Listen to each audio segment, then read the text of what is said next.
सब जानते हैं कि अनवारुल हक काकड़ साहब कौन है, फैसल वाडा साहब कौन है। आप इसको जिस तरह भी चाहें नाम दे दीजिए, लेकिन लोगों को पता है, सबको पता है, पार्टी को तो बहुत ज़्यादा पता है। लेकिन पाकिस्तान पीपल्स पार्टी इन दोनों को, जिनका ताल्लुक बराह रास्त इस्टेब्लिशमेंट से है, उनको वोट देती है, सेनेटर बनाती है। तो आप कैसे इस्टेब्लिशमेंट से अपने आप को अलग कर सकते हैं सर? डॉक्टर साहब देखिए, कैंडिडेट कौन किस तरफ से है।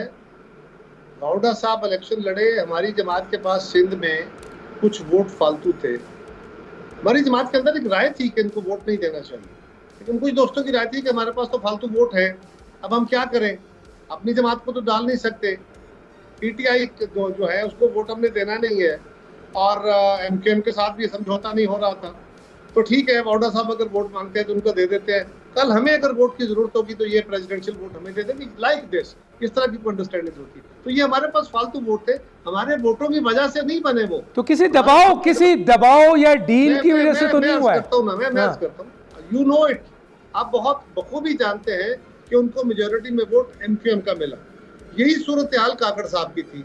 काकड़ साहब को सरदारों के उस माहौल में उनको कुछ वोट उनके अपने, उनके साथी थे, उनको बैक पार्टी के वोट उनको मिले, और बाकी वोट अगर हमारे कुछ थे, हमारे कितने लोग थे वहाँ, हमारे लोग जो थे हमने उनको वोट किया।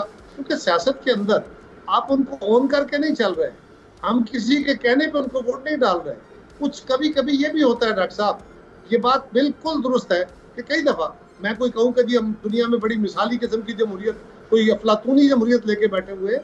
आप यकीनन देखते हैं कि कल बड़े ऑब्जेक्टिव्स के लिए, कल ऐवान के अंदर लेजिस्लेशन में या किसी ओहदे के इंतखाब में आपको उनके वोट की जरूरत होगी, तो कल आपको उनका वोट लेना होगा। तो अगर आपको मिल रहा है और आपके वोट जाया हो जाएंगे तो आप कोशिश करेंगे ना। तो यार ये कमर का सब्सक्राइब करें और बेल दबाएं ताकि कोई खबर रह न जाए।